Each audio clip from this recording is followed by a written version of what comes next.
যেদিন সিংহায় ফুঁক দেওয়া হবে তখন তোমরা দলে দলে বেরিয়ে আসবে। আর আকাশ সমূহ খুলে দেওয়া হবে, তখন তা শুধু দরজা আর দরজা হয়ে যাবে। আর পাহাড় সমূহকে চালিয়ে দেওয়া হবে, ফলে তা মরীচিকায় পরিণত হয়ে যাবে। তেলাওয়াতকৃত আয়াতের এই হচ্ছে তরজমা। সূরা নাবা হচ্ছে, নবী করিম সাল্লাল্লাহু আলাইহি ওয়াসাল্লাম বলেছেন, কেউ যদি দুনিয়ায় বেঁচে থাকা অবস্থায় পরকালীন দৃশ্য চোখে দেখতে চায়, সেজন্য সূরা আন-নাবা, সূরা আল-মুরসালাত, সূরা আন-নাজিআত, সূরা আল-ইনফিতার, সূরা আত-তাকবীর, এই সূরাগুলি যেন পড়ে, তাহলে কিয়ামতের দৃশ্য নিজ চোখে অবলোকন করতে পারবে। সুবহানাল্লাহ বলে। পরকালীন জীবন সম্পর্কে কোরআন যেসব যুক্তি পেশ করেছে, তা হলো আল্লাহর এসব কিছুই বিচক্ষণতার বাইরে ছিল না, লক্ষ্যহীন এবং নিরর্থক নয়। আল্লাহ পাক বলছেন, আফাহাসিবতুম আন্নামা খালাকনাকুম আবাসা ওয়া আন্নাকুম ইলাইনা লা তুরজাউন। তোমরা কি ভেবেছো যে তোমাদেরকে সৃষ্টি করা হয়েছে খামোখা, আর তোমাদেরকে আমার কাছে ফিরে আসতে হবে না? এটাই কি মনে করেছো? আল্লাহ রাব্বুল আলামিন কোরআনে কারীমের অন্যত্র বলেন, আয়াহসাবুল ইনসানু আইয়ুতরাকা সুদা। মানুষ কি ভেবেছে যে তাদেরকে নিরর্থক আমি সৃষ্টি করেছি? মোটেই না। ওয়ামা খালাকনাস সামাওয়াতি ওয়াল আরদা ওয়ামা বাইনাহুমা লাঈবিন। আল্লাহ পাক বলেন, এই আকাশ আর জমিন আর এর মধ্যবর্তী যা কিছু আমি সৃষ্টি করেছি, কোনটাকে খেল তামাশার বিষয়বস্তু করে তৈরি করে নাই, নিরর্থক করে বানাই নাই।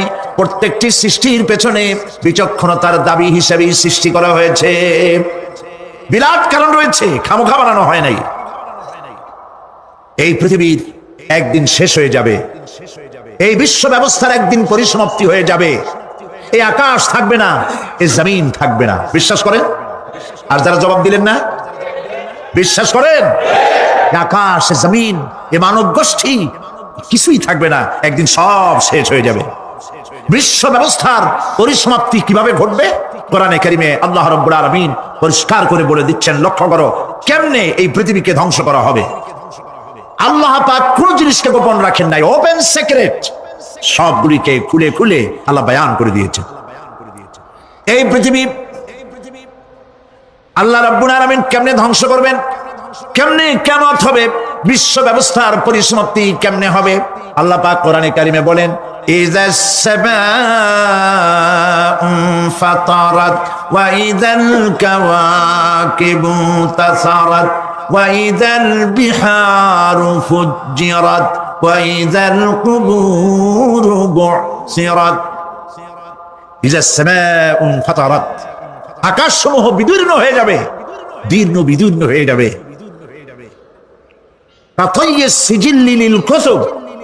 কিতাবের পৃষ্ঠা যেমন একটার উপরে একটা পড়ে, শুনতেছেন কথা? বইয়ের পাতা যেমন একটার উপরে একটা পড়ে, এভাবে উল্টাতে থাকলে অনুরূপ ভাবে আকাশসমূহ একটার পর একটা বইয়ের পাতার মতো পড়ে ভেঙ্গে চুরে চুরমার হয়ে যাবে। সুবহানাল্লাহ। ওয়াইদাল কাওয়াকিবু ইনতাসারাত, সমস্ত তারকাগুলি বিক্ষিপ্ত হয়ে পড়তে থাকবে। তারকা, আপনারা কি মনে করেন নাকি যে তারকাগুলি আতশবাজি যেমন ফুটকে ফুটকে উঠে, ওইরকম কতগুলি ছিটকে ছিটকে পড়বে, চোখে দেখা যাবে, মাটির সাথে কিছুই পড়বে না, এরকম মনে করেন নাকি? তারকা সম্পর্কে আপনাদের ধারণা কি? বিশাল তারকা। কত তারকা! সমুদ্রের বেলাভূমিতে দাঁড়িয়ে বালুকণাগুলি, সমুদ্রের বালুকণাগুলি গোনা যদি সম্ভব হয়, আল্লাহর আকাশে কত তারকা গুণে শেষ করা যাবে না। এ তারকা এতটুক নয়, যতটুকু আপনি দেখেন, বিশাল তারকা। যে সূর্য পৃথিবীর চাইতে 13 লক্ষ গুণ বড়, এরকম 1.5 থেকে 2 অথবা 3 কোটি সূর্য খায়া পেটের মধ্যে হজম করতে পারে এমন হাজার হাজার বিলিয়ন বিলিয়ন তারকা আল্লাহ পাক গ্যালাক্সির মধ্যে পয়দা করে রেখেছেন। এগুলি যখন ছিটকে পড়তে থাকবে পৃথিবীর উপরে, ওয়াইদাল কাওয়াকিবু ইনতাসারাত, সমস্ত তারকাগুলি বিক্ষিপ্ত হয়ে পড়তে থাকবে। ওয়াইযাল বিহারু ফুজ্জিরাত, সমুদ্রগুলি দীর্ঘ বিদীর্ণ হয়ে যাবে, সমুদ্রের পানিগুলি নিঃশেষিত হয়ে যাবে, তলদেশ ফেটে যাবে এবং তলদেশ থেকে অগ্নি উদ্গীরণ হতে থাকবে, সমুদ্রের তলদেশ থেকে। বিশ্বাস করেন এই মাটির মধ্যে আছেন আগুন, পাথর পোড়াইয়া আলকাত্রার মতো লাভা বানাইতে পারে এমন প্রচন্ড উত্তপ্ত আগুন রয়েছে মাটির ভেতরে। সমুদ্রের পানি সমূহ নিঃশেষিত হয়ে যাবে, দীর্ণ বিদীর্ণ হবে, সেখানে আগুন জ্বলতে থাকবে। কি ভয়াবহ দৃশ্য হবে। আর কবরের মধ্যে যা কিছু আছে কবরগুলি তা উদ্গীরণ করে দেবে। অন্য সূরার মধ্যে আল্লাহ পাক বলছেন, ইযা শামসু কুমিরাত ওয়া ইযান নুজুমুন কাদারাত ওয়া ইযাল জিবালু সুজ্জিরাত, যখন সূর্যকে ঢেকে দেওয়া হবে, বিশাল সূর্যটা হারায় যাবে আর তারকাগুলো বিপর্যস্ত হয়ে যাবে, পাহাড়গুলিকে চালিয়ে দেওয়া হবে। فإذا النجوم طمست وإذا السماء فرجت وإذا الجبال نسفت, যখন তারকা স্থিমিত হয়ে যাবে, তারকাগুলিতে কোনো আলো থাকবে না, আসমান বিদীর্ণ হবে, পাহাড় সমূহ উড়ে দেওয়া হবে। সুবহানাল্লাহ বলো। পাহাড়গুলি উড়ায় দেওয়া হবে। অবস্থা লক্ষ্য করেন, আকাশ ভেঙে ভেঙে পড়তেছে, তারকাগুলি বিক্ষিপ্ত হয়ে পড়তেছে, সব সমুদ্রের পানি শেষ হয়ে গিয়েছে, সমুদ্রের তলদেশ ফেটে ফেটে অগ্নি উদ্গীরণ করে দিচ্ছে, সূর্য ঢাকা পড়ে গেছে। মহান আল্লাহ রাব্বুল আলামিন বলেন, শুধু সূর্য ঢাকা পড়বে না, মানুষরা দেখতে পাবে ফাইদা বারিকাল বাসারু ওয়া খাসাফাল কমারু ওয়া জুমিআশ শামসু ওয়াল কমার, যখন চক্ষু বিস্ফারিত হবে, মানুষের চোখগুলি ছানা বড়া হয়ে যাবে। এই দৃশ্য দেখে চাঁদে আলো নাই, সূর্যতে আলো নাই, চাঁদ আর সূর্য দুটি একাকার হয়ে যাবে। আল্লাহ পাক বলছেন, ওয়া হুমিলাতিল আরদু ওয়াল জিবালু ফাদুক্কাতা দাক্কাতান ওয়াহিদা, জমিন আর পাহাড়গুলোকে এর মধ্যে সংঘর্ষ বাঁধিয়ে দেওয়া হবে, পাহাড়গুলি উঁচু করে মাটির উপরে আছাড় মারা হবে, একই আঘাতে পাহাড়গুলি চূর্ণ বিচূর্ণ হয়ে যাবে। সুবহানাল্লাহ। এই কথার মধ্যে কোনো ভুল আছে? কেবলমাত্র কাফের বেঈমান তাদের কলিজা এ কথা ভয়ের সৃষ্টি না করতে পারে, ঈমানদারদের কলিজা ফেটে যাওয়ার কথা। কি ভয়াবহ দৃশ্য, তারকা পড়তেছে, আকাশ ভাঙতেছে। খালি রাশিয়ার একটা রকেট বহু বছর পর্যন্ত মহাশূন্যে উঠতেছিল, একদিন পত্রপত্রিকায় দেখতে পেলাম ওইটা ভেঙে পড়বে, ওইটার মেয়াদ শেষ হয়ে গেছে, ভেঙে পড়বে। বিশ্ব মহাচিন্তায় পড়ে গেল, কোন দেশে পড়বে? যদি কোনো দেশের উপরে পড়ে সে দেশ শেষ হয়ে যাবে, বিল্ডিং, মানুষ, স্থাপনা সব চূর্ণ বিচূর্ণ হয়ে যাবে, ভয়তে অস্থির। রাশিয়ার বিজ্ঞানীরা চেষ্টা করলো সেটাকে সরাইয়া কোন জমিনে যাতে না পড়ে মহাসমুদ্রে ভালাবার জন্য চেষ্টা করতে লাগলো। মনে আছে ঘটনা আপনাদের? পত্র পত্রিকা যারা পড়ে মনে থাকেনি কথা। রাশিয়ার একটা রকেট, এটা কত বড় হবে, ওইটা ভেঙে চুরে পড়বে, সে ভয়তে দুনিয়া অস্থির।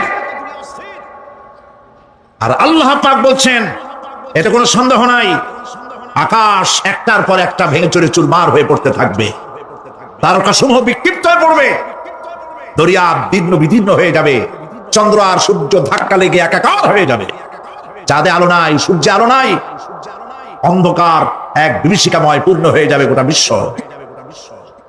পাহাড়গুলো উঁচু করে মাটির উপরে আছাড় দেওয়া হবে, এক ধাক্কায় পাহাড়গুলো ভেঙে চুরে চুরমার হবে।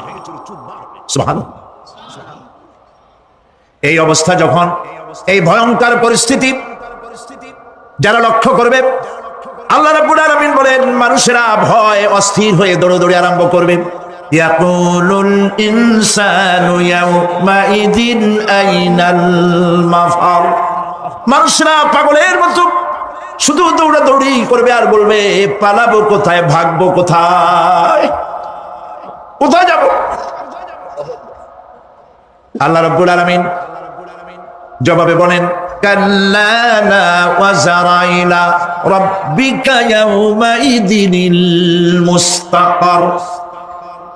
কখনই নয়, ভাগবার জায়গা নাই, পালাবার জায়গা নাই। আল্লাহ রাব্বুল আলামিনের আশ্রয় ছাড়া কোনো আশ্রয় নাই। এই বিভীষিকাময় দৃশ্য হয়ে যাবে, সব মরে যাবে, কেউ বাঁচবে না। মালাকুল মউতকে আল্লাহ পাক জিজ্ঞেস করবেন, কে এখন বেঁচে আছে আর কারা বেঁচে আছে? তিনি বলবেন হযরত জিবরাইল, হযরত মিকাইল, হযরত ইসরাফিল। আল্লাহ পাক নির্দেশ করবেন, এদের জান কবজ করো। ইসরাফিল, মিকাইল জান কবজ হবে। হযরত জিবরাইল আমিন শাদীদুল কুওয়া, প্রচন্ড ক্ষমতা আল্লাহ তাকে দান করেছেন, সুবহানাল্লাহ বলেন।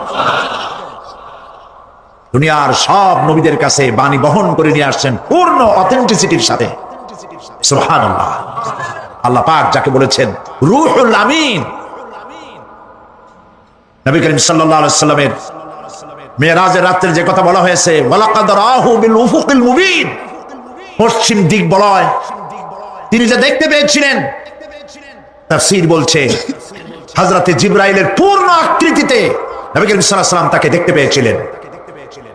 হযরত জিবরাইল যখন দুনিয়া আসেন, কোন কোন কিতাবে লেখা হয়েছে 600 ডানা আছে তার, দুই ঝাপটায় আকাশ থেকে জমিনে চলে আসেন, সুবহানাল্লাহ। হযরত জিবরাইলকে আল্লাহ পাক বলবেন তাকে মওত দাও, হযরত জিবরাইল বিদায় হয়ে যাবে। আল্লাহ প্রশ্ন করবেন, এখন আর কে বাকি? মান বাকিয়া ইয়া মালাকাল মউত। মালাকুল মউত বলবেন, হে আল্লাহ তাআলা, এখন তোমার সামনে আমি দাঁড়িয়ে আছি, আর কেউ নাই। আল্লাহ পাক বলবেন, মুত ইয়া মালাকাল মউত। আল্লাহু আকবার, মুত ইয়া মালাকুল মউত, মরে যা, মরে যা। মালাকাল মউত মরে চলে, এরপরে আর কেউ নাই। আল্লাহ রাব্বুল আলামিন এই অবস্থায় কত বছর কত কাল চলে যাবে আল্লাহ পাক ভালো জানেন, কেউ নাই। আজকের রাজত্ব কার? আল্লাহ প্রশ্ন করবেন, আজকের রাজত্ব কার? আল্লাহ পাক আওয়াজ দিবেন, বলবেন, আজকের রাজত্ব কার? কোনো জবাব নাই, আকাশের নাই, জমিনের নাই, আকাশও তো নাই, কারো কোনো জবাব নাই। আল্লাহ পাক বলবেন, লিল্লাহি ওয়াহিদুল কাহ্হার, আজ একমাত্র রাজত্ব হচ্ছে পরাক্রমশালী আল্লাহ রাব্বুল আলামিনের। আল্লাহ পাক বলবেন, ইয়া দুনিয়া আইনা শুজারুকি, হে পৃথিবী তোর গাছগুলা কই? ইয়া দুনিয়া আইনা জিবালুকি, হে পৃথিবী তোর পাহাড়গুলা কই? আইনাল জব্বারিন, স্বৈরাচারীরা কোথায়? কারো কোনো জবাব হবে না। আল্লাহ পাক এরপরে আবার মানুষগুলিকে জিন্দা করবে, সুবহানাল্লাহ। ওয়াইজাল কুবুরু বু'থিরাত, যা কিছু মাটির মধ্যে লুকায়িত ছিল সবগুলি আল্লাহ পাক বের করে নিয়ে আসবেন। হাসরের ময়দান হবে, উপস্থিত হবে সমস্ত মানুষ, কেউ পলায়ে থাকতে পারবে না কোথাও। কুমিরে যারা খাইছে, বাঘে যারা খেয়েছে, আগুনে যারা পোড়াইছে, পানিতে যে পচে গেছে, পোকামাকড়ে যারা খেয়েছে, কোনো পথ নাই। সবাই আল্লাহর দরবারে উঠবে, পায়ে জুতা নাই, মাথায় কাপড় নাই, পরনে কোনো কাপড় চোপড় নাই, উলঙ্গ উলঙ্গিনী। উম্মুল মুমিনিন হযরত আয়েশা সিদ্দিকা রাদিয়াল্লাহু তাআলা আনহা নবী করিম সাল্লাল্লাহু আলাইহি ওয়াসাল্লামের জবান মোবারক এটা শুনে কেঁদে ফেললেন, বললেন, ইয়া রাসূলুল্লাহ, আমারও কি সেই অবস্থা হবে? তিনি বললেন, হ্যাঁ। উম্মুল মুমিনিন বললেন, ইয়া রাসূলুল্লাহ, তখন কি আমার শরম হবে না? আল্লাহর নবী বললেন, কিয়ামতের এই বিভীষিকাময় দৃশ্য দেখে মানুষ মানুষের দিকে তাকাবার কোনো হুঁশ থাকবে না। সব মানুষ উপরের দিকে তাকায় থাকবে, নিচে তাকাবার কারো কোনো ক্ষমতা থাকবে না। মানুষ অস্থির হয়ে যাবে। সেই হাসরের ময়দান বিচারক আল্লাহ রাব্বুল আলামিন প্রত্যেকটি মানুষকে তার কৃতকর্মের জন্য হিসাব দিতে হবে। আল্লাহ রাব্বুল আলামিন বলেন, পরকালীন জীবনের ব্যবস্থাপনাটা কেমনে হবে শোনো। ইন্নাস সামআ ওয়াল বাসারা ওয়াল ফুআদা কুল্লু উলাইকা কানা আনহু মাসউলা। কিয়ামতের দিন প্রত্যেকটি মানুষকে তার শ্রবণ সম্পর্কে, তার দৃষ্টি সম্পর্কে, আর অন্তঃকরণের কল্পনা সম্পর্কে প্রত্যেকটি ব্যাপারে আল্লাহ পাক জিজ্ঞাসা করবেন। কান দিয়েছিলাম, কি শুনেছো? যা শুনছো তা আমল করেছো কিনা? আমার নিষেধ করা জিনিসগুলি শুনছো নাকি? কানের জবাব দিতে হবে। কান আল্লাহ পাক দিয়েছেন, সুবহানাল্লাহ। আল্লাহ পাক দিয়েছেন কান। এই কান দুটো যার নাই, কান আছে শুনতে পায় না, কত বড় কষ্টে আছে সে। মানুষের চিল্লায় কথা কয়, সে বুঝেই না। আছে না এমন? এই কানের সম্পর্কে প্রশ্ন করা হবে, শ্রবণ সম্পর্কে, দর্শন সম্পর্কে প্রশ্ন করা হবে। যা দেখতে নিষেধ করেছি সেগুলো দেখছো নাকি? এর শুকরিয়া আদায় করেছো নাকি? দুটি চোখ, এর শুকর আদায় করা কি সম্ভব ভাই? আদায় করা সম্ভব? এই দুটি চোখ যদি না থাকতো, আমার গর্ভধারিণী মাকে দেখতে পারতাম না। এই সুন্দর চোখ দুটি যদি আল্লাহ না দিতেন, আল্লাহর এই সুন্দর সৃষ্টি দেখা থেকে বঞ্চিত হয়ে যেতাম। আল্লাহকে বলি, মনির, হে বিশাল আকাশের মালিক, তুমি দয়া করে না চাইতে আমাদের শরীরে যা দিছো নিয়ামত, মৃত্যুর আগে সিনায় নিও না। দুটি চোখের শুকর আদায় করতে পারবো না। চোখের মধ্যে পানি আছে, কান্নার পানি না, সবসময় চোখে পানি আছে। চোখে আমরা পলক দেই, তাই না? কত কুদরত আল্লাহ পাকে। এই পৃথিবীতে দিনে রাতে অসংখ্য পলিউশন, রোগ জীবাণু সমানে উঠতেছে। এখন যদি মাইক্রোস্কোপ যন্ত্র এখানে থাকতো, তাহলে দেখতেন এই পরিবেশটা কত দূষিত, কত পলিউশন, কত দাগ। এগুলি নাকের মধ্যে দিয়ে পেটে যাচ্ছে, চোখের মধ্যে ঢুকতেছে। ক্রমাগত চোখের ভিতরে ধুলাবালি ঢুকবে, আর পরিষ্কারের কোনো ব্যবস্থা যদি না করা হয়, চোখের দৃষ্টি নষ্ট হয়ে যেতে পারে। এই জন্য আল্লাহ রাব্বুল আলামিন চোখের ভিতরে মেডিসিন রূপী এক প্রকারের পানি রেখেছেন, আর অটোমেটিক চোখের পাতা ওঠানামা করে প্রতি মুহূর্তে চোখকে ক্লিন করে দিতেছে। এই চোখ সম্পর্কে আল্লাহ রাব্বুল আলামিন প্রশ্ন করবেন, অন্তঃকরণ সম্পর্কে প্রশ্ন করবেন।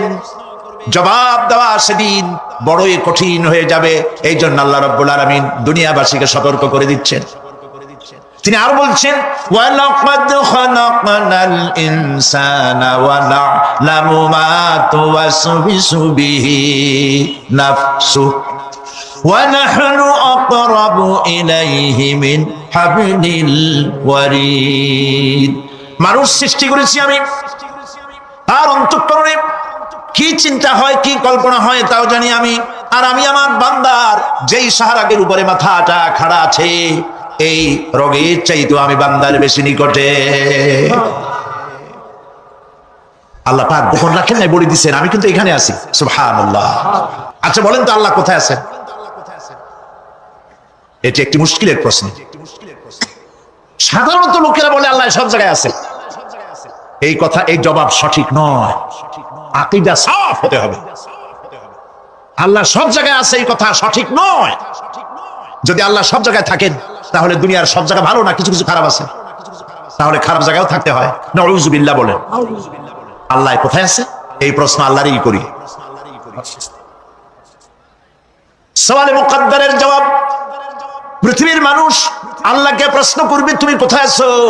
রব্বুল আলামিন প্রশ্ন করার আগে জবাব দিয়ে দিয়েছেন, আর রাহমানু আলাল আরশিস ইসতাওয়া। আল্লাহ পাক আরশে আজিমে আছেন। কোথায় আছে বলে? এক আঙ্গুল আকাশের দিকে উঁচু করে বলেন, আল্লাহ কোথায় আছে? আরশে আজিমে আছেন। সুবহানাল্লাহ। তবে আরশে আজিমে আছেন যে অবস্থা এমন নয় যে তিনি সাংঘাতিক রকমের কুয়াশার কারণে বাংলাদেশে কি হইতেছে তা দেখতে পান না। সে আল্লাহ রাব্বুল আলামিন সব কথা পরিষ্কার করে বলেছেন, আমি তোমার ঘাড়ের কাছে। তার মানে আল্লাহর ইলম, তার নজর, তার সামা এবং তার বাসার, তার দেখা, তার শোনা, তার ইলম সবটা আমাকে ঘিরে আছে, আমি তার বাইরে নাই। আল্লাহ মানুষকে সতর্ক করতেছেন, মা ইয়ালফিযু মিন কাওলিন ইল্লা লাদাইহি রাকীবুন আতীদ। মানুষ এমন কোন কথা বলে না যে আমার ফেরেশতারা রেকর্ড করে না রাখে। যা করো তাও লেখা হয়, যা বলো তাও লেখা হয়ে যায়। দুনিয়ায় গোয়েন্দা বিভাগ আছে, আমার দেশে গোয়েন্দা বিভাগ আছে না? কি নাম কত দুইটা আন্দাজে কইলো আছে? CID, DIB, DFI, army intelligence, কত রকম গোয়েন্দা আছে, কত বাহিনী আছে আপনি টের পাবেন না। পাগড়ি একটা বাদ দিয়ে আপনার সামনে বসা, আপনি বুঝবেন না যে আপনার আমলনামা রেকর্ড করতেছে ওখানে বসে। আপনি তো মনে করেছেন দরবেশ সাহেব 6 সেল্লা দিয়ে আসছে, কিন্তু তিনি গভর্নমেন্ট অফিসার, আপনার সর্বনাশ করতেছে, আপনি টের পাচ্ছেন না। এই যে যদি মানুষের রাষ্ট্র ঠিক রাখার জন্য দুনিয়ার সরকারের দরকার হয়, তাহলে আল্লাহ পাকের এই বিশাল সাম্রাজ্য রক্ষা করার জন্য আল্লাহর গোয়েন্দা বিভাগ নাই? আল্লাহ রাব্বুল আলামিন তার গোয়েন্দা বিভাগ কাজ করতেছি। আমরা বিশ্বাস করি না, আমরা বুঝতে পারি না, যার জন্য অন্যায়ের মধ্যে লিপ্ত হয়ে যাই। একবার আমি লন্ডন থেকে লন্ডন শহরে রাত্রে যাচ্ছি, রাত 2টা-2:30 হবে। প্রতিমধ্যে রেড সিগন্যাল জ্বললো, গাড়িটা থামাই দিল, সামনে আর গাড়ি টাড়ি নেই। আমি ড্রাইভারে বললাম যে গাড়ি টাড়ি তো নাই সামনে, আমরা তো ইচ্ছা করলে যেতে পারি। ড্রাইভার বললো পারি, কিন্তু যাব না। কেন যাবেন না? বললো যে এই সিগন্যালের সাথে ক্যামেরা আছে, অটোমেটিক ক্যামেরা। আমি যদি এখান থেকে এটাকে ক্রস করি, তাহলে আগামীকাল কোর্ট থেকে আমার নামে চিঠি আসবে। রাত 2:45, এই রঙের গাড়ি, এত নাম্বার গাড়ি, এবং আপনার চেহারা শরীফ এই। আপনি রাত 2:45 সময় রেড সিগন্যাল অমুক এলাকা থেকে ক্রস করেছেন, মেহেরবানি করে কোর্টে আসেন আর জরিমানা দিয়ে যান। এই লোকটি এইখানে ক্যামেরা আছে, এটা চোখে দেখছে, সেজন্য বিশ্বাস করলো। কিন্তু এই ক্যামেরায় স্ন্যাপ নেওয়ার জন্য কোনো ক্যামেরাম্যান নাই, অথচ গাড়ি ক্রস করলেই, ওভার স্পিড করলেই ছবি তুলে ফেলবে। এই বুদ্ধিটা কে দিছেন?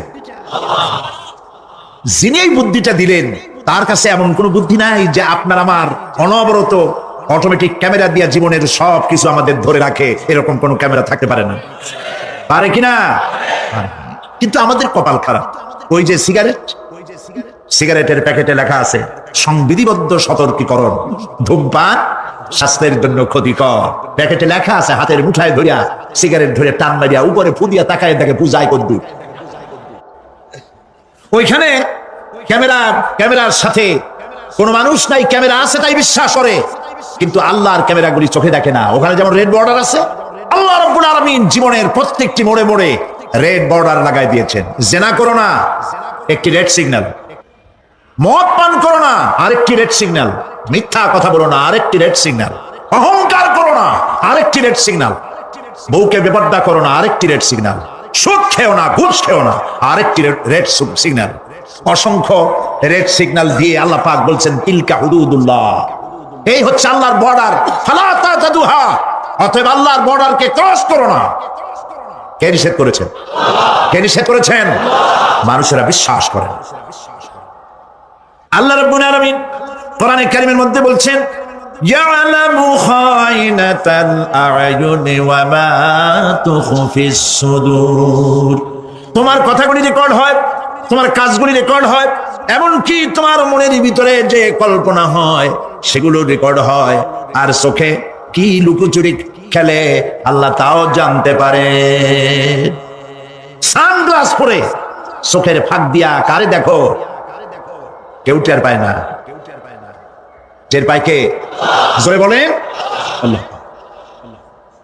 মহান আল্লাহ রাব্বুল আলামিন বলেন, কোন গুনার কাজ করে, কোন সামান্যতম গুনার কাজ করেও এড়াতে পারবে না, এবং সামান্যতম ভালো কাজ করলেও তাতে পুরস্কার থেকে মাহরুম হবে না। আল্লাহ পাক বলেন ওয়া ইন কানা মিসকালা হাববাতিন মিন খারদালিন আতাইনা বিহা ওয়া কাফা বিনা হাসিবিন। একটি সরিষা পরিমাণ আমলকেও আল্লাহ পাক কিয়ামতে হাজির করবেন। হিসাব নেওয়ার জন্য আল্লাহ পাক বলেন আমি যথেষ্ট। সুবহানাল্লাহ। হিসাব নেওয়ার জন্য আল্লাহ পাক যথেষ্ট।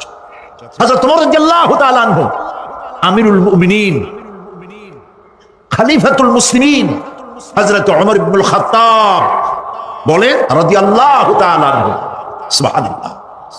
কোথা থেকে আল্লাহ কোথায় নিয়ে গেছেন? নবীকে হত্যা করতে আসছিলেন, আর আল্লাহ তারে কোথায় নিয়ে গেছেন? সুবহানাল্লাহ। নবীজি বলেছেন লা নাবিয়্যা বা'দি ওয়ালা রাসূলা, আমার পরে নবী হবে না, রাসূল হবে না। যদি কেউ নবী বা রাসূল হইতো, কে হইতো? ওমরে আল্লাহ নবী বানাই দিতেন। সুবহানাল্লাহ। সময় চলে গেল তাস খেলে খেলে, সময় চলে গেল আমাদের খেলাধুলা করে, শয়তানি বদমাশি করে। সময় কতটুকুন পেলাম? কিয়ামতের দিন, বিচারের দিনটা যেটা হবে, আল্লাহ রাব্বুল আলামিন বলেন বিচারের দিনটাই লম্বা হবে 50 আলফা সানা মিম্মা তাউদ্দুন। বিচারের দিনটা লম্বা হবে কত বছর? 50,000 বছর। কত বছর? দুনিয়ায় যেভাবে তুমি হিসাব করো, দুনিয়ার গণনা অনুযায়ী হাসরের বিচারের দিনটা হবে 50,000 বছরের মতো লম্বা। এক কিতাবে দেখেছি, তিনি লিখেছেন হিসাব করে কিয়ামতের ওই দিনটার হিসাবে 50,000 বছর একটা দিন লম্বা। ওই হিসাবে পৃথিবীতে যারা 60 বছর বাঁচলো, সেজন্য আখিরাতে 2 মিনিট দুনিয়ায় বাঁচলো। চিন্তা করেছো? মাত্র 2 মিনিট। 60 বছর যারা হায়াত পেল, 2 মিনিট বাঁচলো।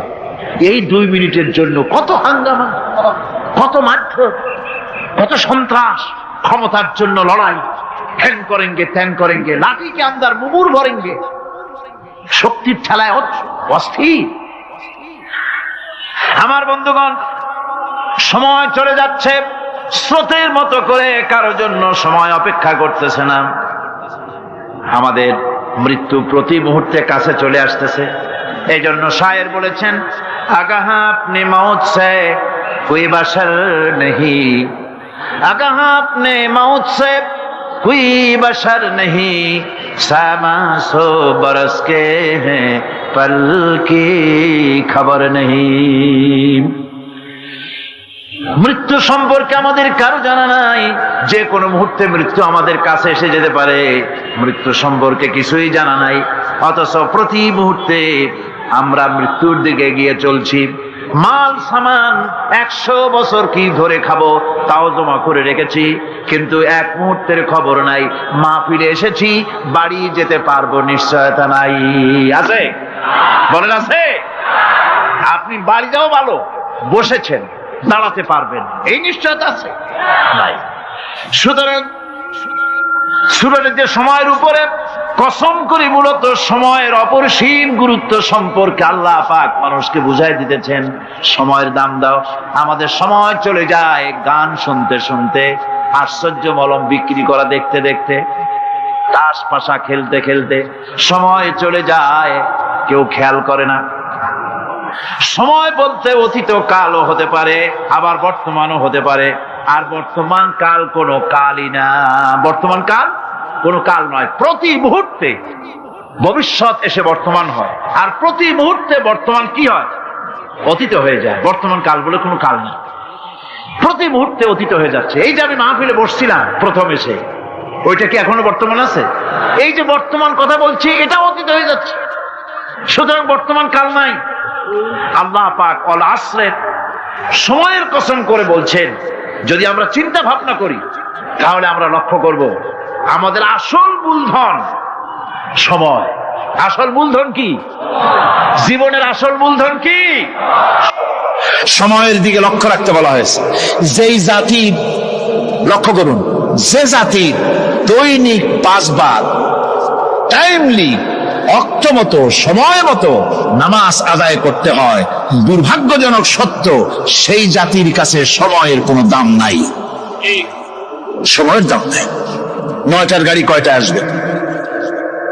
9টার গাড়ি কয়টায় আসবে? একদিন দেখা গেল সত্যি 9টার সময় এসে গেছে। যাত্রীরা বলছে মাশাআল্লাহ, অন্তত একটা দিন তো 9টার সময় আসলো। স্টেশন মাস্টার বলছে না, খুশি হওয়ার কারণ নাই, আজকের না, এটা গতকালকেরটা। আমার আমেরিকার সফরের সময়, যে বাড়িতে আমি আমেরিকায় থাকি,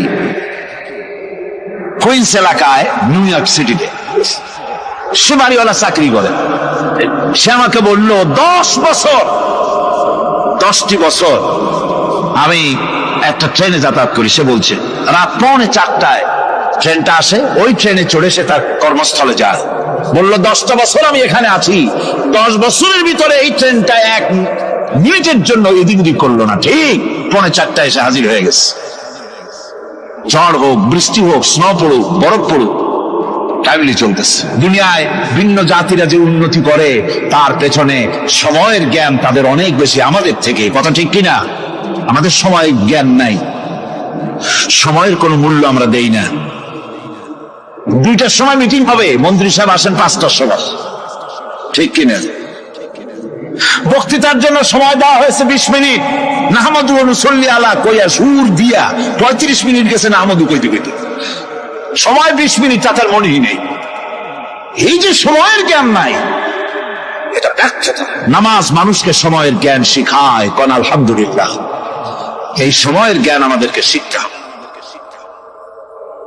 এবার আমি আপনাদের সামনে বলতে চাই, আল্লাহর নবী জনাবে মুহাম্মদ রাসূলুল্লাহ সাল্লাল্লাহু আলাইহি ওয়াসাল্লাম নামাজের ব্যাপারে কি বলছেন। এতক্ষণ তো আল্লাহর কথা শোনালাম, কার কথা শোনাইছে? আমার আল্লাহর নবী বলেন, নবীকে প্রশ্ন করা হলো, ইয়া রাসূলুল্লাহ আইয়ু শাইইন আহাব্বু ইনদাল্লাহি ফিল ইসলাম, ইসলামের মধ্যে আল্লাহর কাছে কোন জিনিসটা বেশি প্রিয়? আল্লাহর কাছে ইসলামের কোন জিনিসটা বেশি প্রিয়? হুজুর বললেন, as-salatu li waqtiha, মান তারাকা সালাতান ফালা দীনা লাহু ওয়াস-সালাতু ইমাদুদ্দিন। আল্লাহর কাছে সবচাইতে বেশি প্রিয় হচ্ছে নামাজ। সবচাইতে প্রিয় কি? নামাজ। ওয়াক্ত নামাজ আদায় করা আল্লাহ পাকের বেশি প্রিয়। আর এই নামাজ হচ্ছে দ্বীনের খুঁটি। এটা দ্বীনের কি? খুঁটি। এই যে খুঁটিগুলো আছে, খুঁটিগুলো ফালাই দিলে তারপর আপনার এই প্যান্ডেল থাকবে? থাকবে না। বিল্ডিং এর পিলার ভেঙে দেন, বিল্ডিং টিকবে? ঘরের খুঁটিগুলি উড়াই ফেলেন, ঘর টিকবে? টিকবে না। দ্বীনের খুঁটি হচ্ছে নামাজ। লা দীনা লিমান লা সালাতা লাহু, যার কাছে দ্বীন নাই, যার কাছে নামাজ নাই, তার কাছে কি নাই? দ্বীন নাই, ঈমান নাই। আল্লাহর নবী বলেছেন, ওয়ান জাবির রাদিয়াল্লাহু তাআলা আনহু قال قال رسول الله صلى الله عليه وسلم بين العبد وبين الكفر ترك الصلاة। আল্লাহ পাকের নবী বলেন, আল্লাহর বান্দার মুমিন, আল্লাহর বান্দার কাফের, দুইজনের মধ্যে পার্থক্য হলো, যে ব্যক্তি নামাজ পড়ে সে আল্লাহর গোলাম, যে নামাজ পড়ে না সে কাফের হয়ে গেল। সে নামাজ পড়লো না, সে কাফের হয়ে গেল। মান তারাকা সালাতান মুতাআম্মিদান ফাকাদ কাফারা, যে ব্যক্তি ইচ্ছে করে নামাজ ছেড়ে দিল সে কাফের হয়ে গেল। বলেন নাউযুবিল্লাহি মিন যালিক। এই জন্য নামাজ আদায় করা বাধ্যতামূলক প্রত্যেকটি মুসলমানের জন্য। রাসূল করিম সাল্লাল্লাহু আলাইহি সাল্লাম একটা দৃষ্টান্ত দিয়েছেন, কারো বাড়ির সামনে যদি একটা নাহার থাকে, একটা পুকুর থাকে, একটা খাল থাকে প্রবাহিত, এতে যদি ওই বাড়িওয়ালা দৈনিক 5 বার গোসল করে, তাহলে তার গায়ে কি কোনো ময়লা থাকে? হুজুর, সাহাবীরা বললেন, না হুজুর, থাকে না। হুজুর বললেন, এটাই হলো নামাজের দৃষ্টান্ত। 5 ওয়াক্ত নামাজ যে আদায় করবে, সেই গুনাহ থেকে আল্লাহ পাক তাকে পবিত্র করে দিবেন। সুবহানাল্লাহ ওয়া বিহামদিহি। আমার ভাইরা,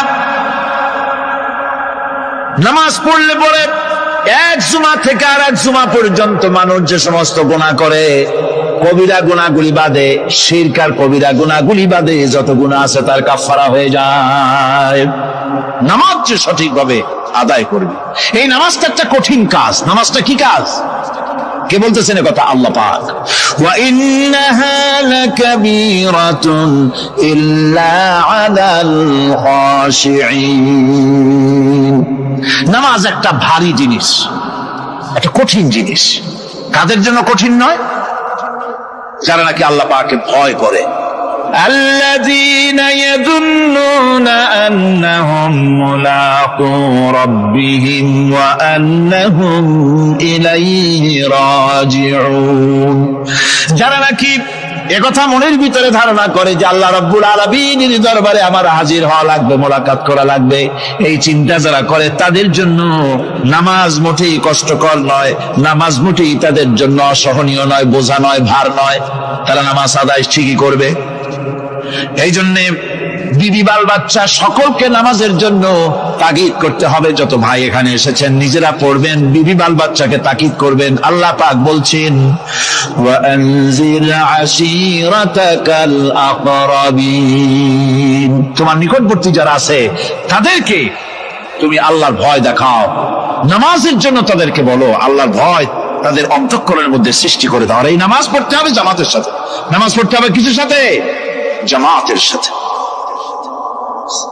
রাসূল করিম সাল্লাল্লাহু আলাইহি ওয়াসাল্লাম বলছেন, হুজুরের কাছে, আল্লাহর নবীর কাছে হযরতে আবু হুরায়রা রাদিয়াল্লাহু তাআলা আনহু হাদিসটি বর্ণনা করেছেন। হুজুরের কাছে একজন অন্ধ লোক এলো। সেই অন্ধ লোক এসে বললেন, হুজুর আমি তো চোখে দেখি না, জামাতের যে গুরুত্বের কথা আপনি বললেন, আমাকে কি রুখসত দেওয়া যায় নাকি? আমি অনেক সময় সাথী সঙ্গী পাই না, আমাকে কি রুখসত দেওয়া যায় নাকি? হুজুর বললেন, হ্যাঁ তোমাকে রুখসত দেওয়া গেল। অন্ধ যখন হেঁটে যাচ্ছিলেন নবীজি তাকে আবার ডাকলেন, ডেকে জিজ্ঞেস করলেন, অন্ধ নামাজের মসজিদের আজান কি তোমার কানে যায়? বলে হ্যাঁ আমি আজান শুনি। হুজুর বললেন, আজানের জবাব দিবা, মসজিদে এসে জামাতে নামাজ পড়বা। একজন অন্ধকে রুখসত দেওয়া হয় নাই। মসজিদে আজান শোনার পর ঘরে বসে যদি নামাজ আদায় করেন, নামাজের হক আদায় হবে না। হুজুর সাল্লাল্লাহু আলাইহি ওয়াসাল্লাম বলেছেন, মসজিদে আজান হওয়ার পর যে ব্যক্তি ঘরে বসে নামাজ পড়ে, আমার ইচ্ছা হয় ঘরটা আগুন দিয়ে জ্বালায় দেই। কে বলতেছে? রাহমাতুল লিল আলামিন বলতেছেন। রাহমাতুল লিল আলামিন বলতেছেন, ঘরের মধ্যে যদি মেয়ে লোক আর বাচ্চারা যদি না থাকতো, তাহলে আমার ইচ্ছা হয় আমি বলি আগুন দিয়ে ঘরটারে জ্বালায় দাও। এই ঘরের মহব্বতই তো সে বাইর হয় না। নামাজের এত বড় গুরুত্ব দেওয়া হয়েছে। আমার বন্ধুগণ, এই নামাজের জামাতি আল্লাহর নবী জীবনের শেষ নামাজ জামাতে আদায় করেছেন। জীবনের শেষ নামাজটাও জামাতে আদায় করলেন।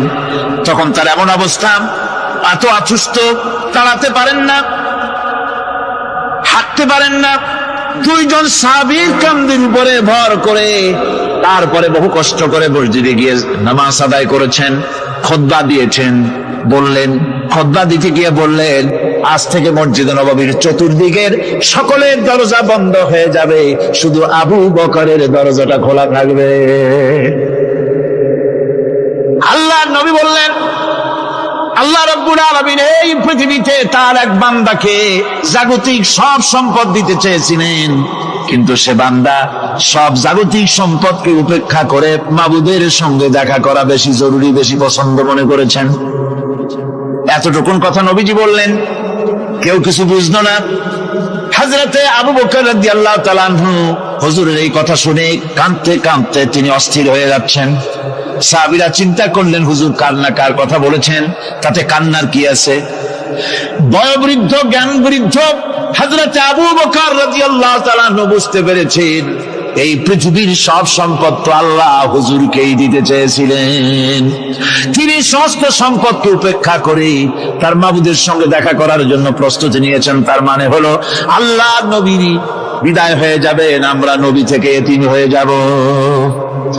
নবীজি ঘরের মধ্যে প্রবেশ করলেন, প্রচন্ড জ্বর এলো। এই প্রচন্ড জ্বর নিয়ে তিনি শুয়ে আছেন, কখনো বেহুশ কখনো হুশ। এর মধ্যে সারা আজান হয়ে গেল। সাহাবীরা বহুক্ষণ অপেক্ষা করে হযরত আবু বকরের ইমামতিতে নামাজ শুরু করলেন। হুজুরের হুশ এলো। প্রশ্ন করলেন, আয়েশা রে, এখন কোন সময়? হযরত আয়েশা বলেন, ইয়া রাসূলুল্লাহ, মসজিদে নববীতে নামাজ শুরু হয়ে গেছে। সাহাবীরা অনেকক্ষণ অপেক্ষা করে আমার বাবার ইমামতিতে নামাজ পড়তেছে সবাই, কিন্তু সাহাবীরা কেঁদে কেঁদে নামাজের মধ্যে কাঁদতে কাঁদতে অস্থির হয়ে যাচ্ছে। তাদের মনের ধারণা হয়েছে নবীজির পেছনে নামাজ পড়ার কিসমত থেকে তারা মাহরুম হয়ে গেল। নবীজি বলেন, আয়েশা দরজা খুলে দাও আর আমার মাথাটা একটু উঁচু করে ধরো, আমি একটু নামাজের দৃশ্যটা দেখি। দরজা খুলে দেওয়া হলো, নবীজির মাথা উঁচু করে ধরা হলো। নামাজের জামাতের দৃশ্য দেখে নবীজি আবার শুয়ে পড়লেন। হযরত আয়েশা লক্ষ্য করে দেখেন নবীজির দুই চোখের কোণা দিয়া পানি পড়তেছে।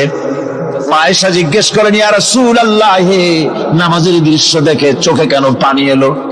হুজুর বলেন আয়েশা রে, এটা কোনো দুঃখের পানি নয়, এটা তৃপ্তির পানি। এই যে জামাত নামাজ পড়তেছে লোকেরা, এই জামাত কায়েমের জন্য তায়েফের ময়দানে অনেক রক্ত আমার ঝরেছে।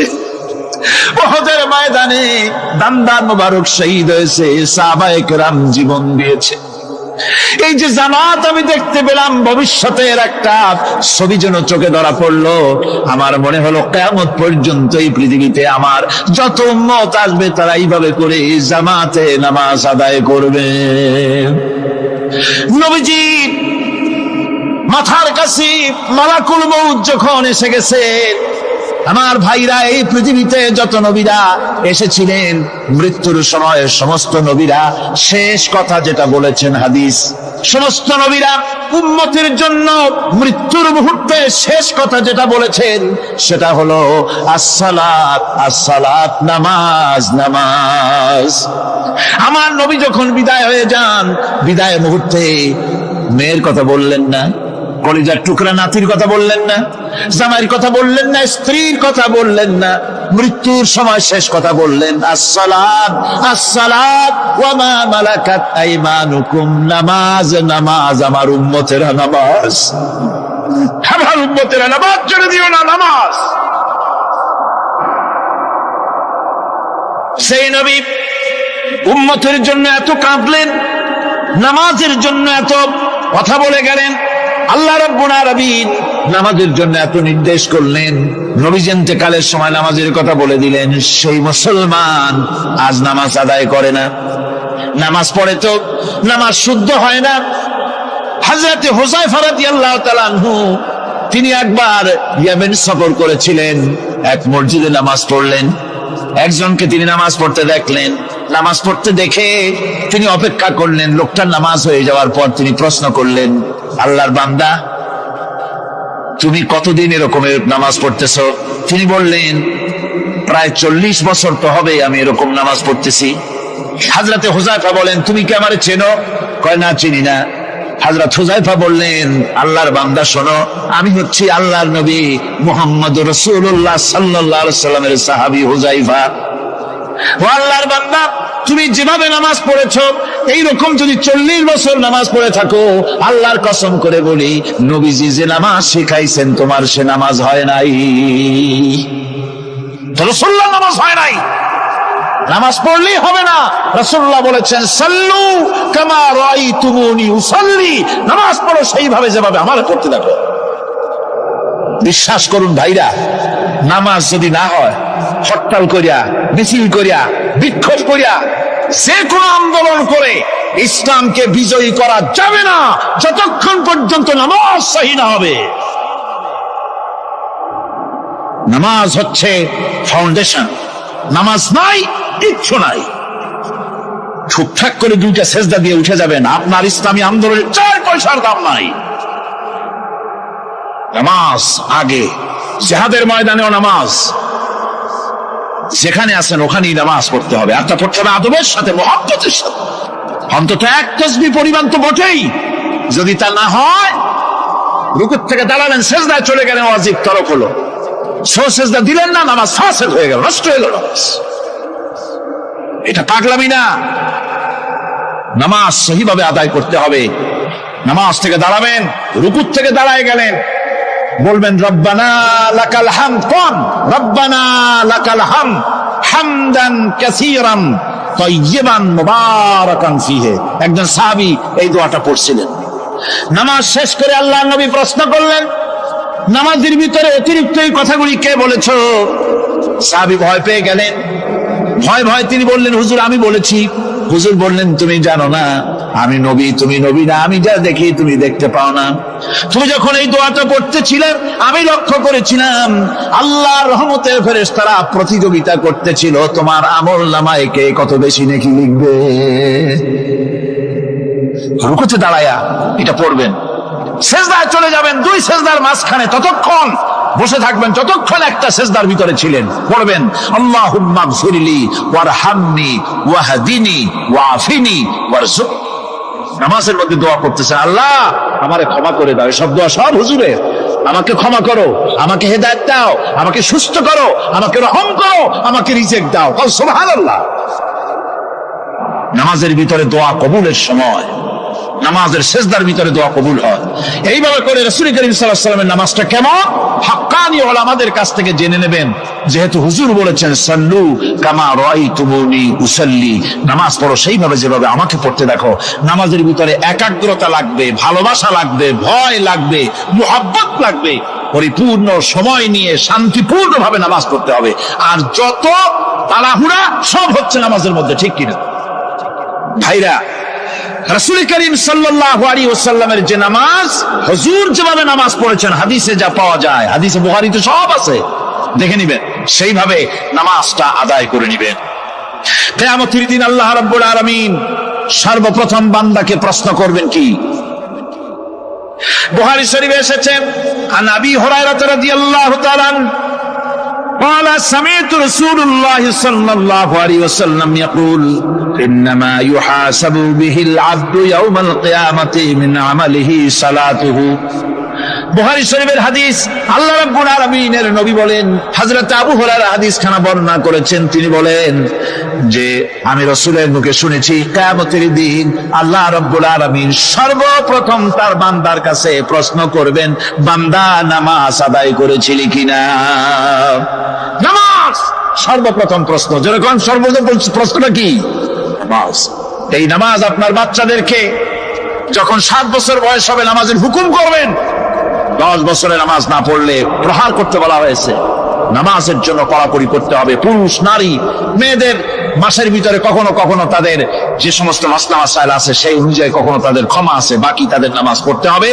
আর পুরুষের জন্য পাগল হয়ে যাওয়া, বেহুশ হয়ে যাওয়া ছাড়া নামাজ মাপ নাই, নামাজ পড়তেই হবে। এই যে নামাজ না হলে ঈমান থাকবে না, ঈমান নষ্ট হবে, কিয়ামতে জাহান্নামে যাওয়া লাগবে। এসব কথা শোনার পর আজকের তাফসীরুল কোরআন মাহফিলে আমরা কি ওয়াদা করতে পারি যে আমরা মালাকুল মউত যতক্ষণ পর্যন্ত আমাদের মাথার কাছে না আসবে নামাজ ছেড়ে দেব না? এই ওয়াদা কি করতে পারি? তুই হাত উঁচু করুন, বলেন ইয়া আল্লাহ, আমি তোমার নামে শপথ করছি, যতদিন মালাকুল মউত আমার মাথার কাছে না আসতেছে ততদিন পর্যন্ত ফরজ নামাজ, ফরজ রোজা ছেড়ে দেব না। ইয়া আল্লাহ, মৃত্যু পর্যন্ত আমার এই ওয়াদা পালনের তৌফিক আমাকে দান করো, আমিন। আল্লাহ পাক আমাদের এই ওয়াদা মঞ্জুর করুন, জোরে কোন আমিন। আলোচনার শেষ পর্যায়ে এখন আমরা মুনাজাতের দিকে যাব। দাঁড়ানো ভাইয়েরা সবাই বসেন, মুনাজাতের শরীক হন। আল্লাহ রাব্বুল আলামিন নামাজের জন্য আমাদেরকে দোয়া শিখাই দিয়েছেন, কোন সুবহানাল্লাহ। কে শিখাইছেন দোয়া? আল্লাহ পাক দোয়া শিখালেন, রব্বি জাআলনি মুকিমাস সালাতি ওয়া মিন যুররিয়াতি রব্বানা ওয়া তাকাব্বাল দুআ। আয় আল্লাহ, আমারে, আমার বিবি বাল বাচ্চারে নামাজের উপরে প্রতিষ্ঠিত করো। আল্লাহ, তুমি দয়া করে দোয়া কবুল করো, জোরে কোন আমিন। আল্লাহ রাব্বুল আলামিনের বাণী, ফাইন্না মাআল উসরি ইউসরান, ইন্না মাআল উসরি ইউসরা। আল্লাহ পাক বলেন, জেনে রাখো, দুঃখ এবং কষ্টের সাথে রয়েছে সুযোগ আর সুবিধা, আর অসচ্ছলতার সাথে রয়েছে উদার সচ্ছলতা, জোরে কোন সুবহানাল্লাহ। কাজে ভয় পাওয়ার কারণ নাই, হতাশ হওয়ার কারণ নাই, মন আশায় বুক বেঁধে রাখো। গুনাহ করেছ, হতাশ হও না। যুবকদের গুনাহ করা স্বাভাবিক। ইউনিভার্সিটির ছাত্র, কলেজের ছাত্র, প্রফেসর, শিক্ষক, অফিসার ঘুষ খেয়েছেন, জিনা করা হয়েছে, মদ খাওয়া হয়েছে, মিথ্যা কথা বলা হয়েছে, যাই কিছু করেন না কেন ভয় পাওয়ার কারণ নাই, নিরাশ হওয়ার কোনো দরকার নাই। আল্লাহ পাক ডেকে বলেছেন, কুল ইয়া ইবাদিয়াল্লাযীনা সারাফু আলা আনফুসিহিম লা তাকনাতু মির রাহমাতিল্লাহ। আরে আমার আল্লাহর মতো এত ভালো আর কেউ আছে? এত দরদ আর কারো আছে? আমার আল্লাহ বলেন, ও নবী আপনি শুনায় দেন, হে আল্লাহর বান্দারা, তোমরা যারা নিজেদের উপরে বাড়াবাড়ি করেছো, নিজেদের উপরে জুলুম করেছো, অত্যাচার করেছো, আমি আল্লাহর রহমত থেকে নিরাশ হয়ে যেও না। মানুষ যদি অপরাধ করে, বাপের সাথে অপরাধ করেছে, মায়ের সাথে অপরাধ করেছে, মা বাবা সন্তানের চাইতে এত বড় কল্যাণকামী তো আর কেউ নাই, কিন্তু মা বাবা কোনোদিন বলে না আয় আমার ছেলে তোরে মাফ করে দেই, এরকম বলে নাকি? মন চায় ছেলে যদি মাফ চাইতো, খুশি হয়ে মাফ করে দিতাম, কিন্তু কেন যে আসে না, ডাকে না যে আয় মাফ করে দেই। মা বাবা আপনাকে এত ভালোবাসে, সেই মা বাপও আপনাকে বলে না যে আয় মাফ করে দেই।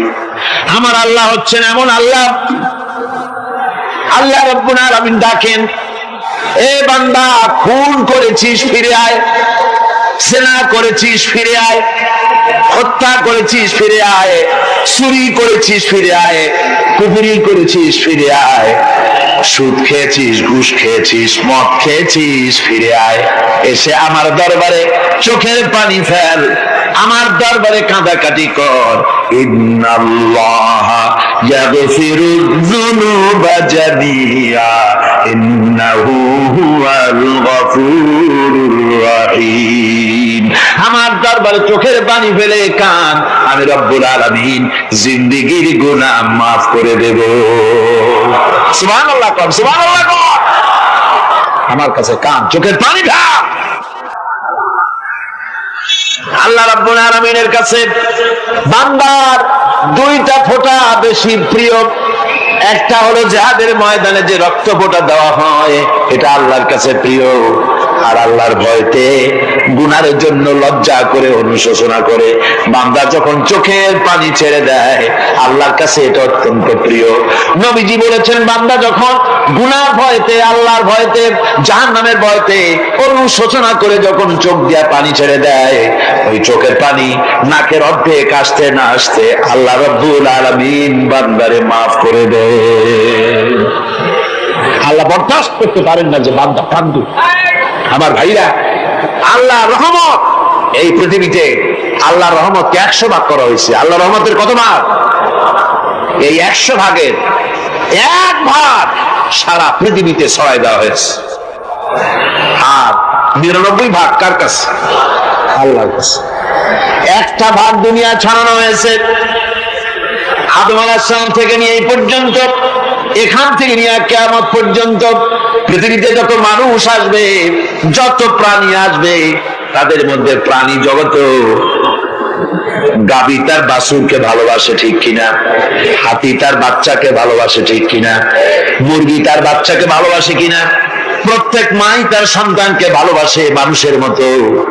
এই ভালোবাসা, স্নেহ, এই মমতা, এই করুণা, এই মহব্বত একটা ভাগ দুনিয়ায় দেওয়ার পর আপনি আর আমি যতটুকু ভাগে পেয়েছি, সেই মহব্বত স্ত্রীর মহব্বতে অস্থির, মায়ের মহব্বতে অস্থির, সন্তানের মহব্বতে অস্থির। এখন চিন্তা করেন, একটা ভাগ সারা পৃথিবীতে বিতরণ করার পর যেটুক পেয়েছি, তাতে যদি এত মহব্বত হয়, তাহলে এর 99 ভাগ মহব্বত যে আল্লাহর কাছে জমা আছে, এই বান্দার জন্য তার কত মহব্বত, এই বান্দার জন্য কত করুণতা, কত মহব্বত, কত দয়া তার। এই জন্য আল্লাহ রাব্বুল আলামিন বলেছেন, নাব্বি ইবাদি আন্নী আনাল গফুরুর রহিম। আমার নবী সুসংবাদ দিয়ে দাও, বান্দাদেরকে শোনায় দাও যে আমি আল্লাহ তাআলা ক্ষমাশীল আর দয়াবান। হুজুর কাঁদতেছিলেন, হযরত ওমর রাদিয়াল্লাহু তাআলা আনহু এসে দেখেন হুজুর একা কাঁদতেছে। হুজুর জিজ্ঞেস করছেন, হযরত ওমর জিজ্ঞেস করলেন, হুজুর আপনি কাঁদেন কেন একা একা? হযরত ওমর বলেন, আমি যখন প্রশ্ন করলাম, নবীজি বললেন, আমার কাছে কিছু আগে জিবরাইল এসেছিলেন, জিবরাইল এসে আমাকে বললেন, আল্লাহ পাক বলেছেন, হে আমার নবী, ইসলামের ভিতরে থেকে যে সমস্ত মানুষগুলো ইসলামের ভিতরে থেকে চুল আর দাড়ি পাকায় দিছে, কিয়ামতের দিন এই লোকগুলারে আমি শাস্তি দিতে আমার শরম হবে। হযরত ওমর বলেন, হুজুর উম্মতের জন্য কত বড় খুশ খবর এটা, আর আপনি কাঁদতেছেন। হুজুর বলেন, ওমর তুমি জানো না আমার কান্নার কারণ ভিন্ন।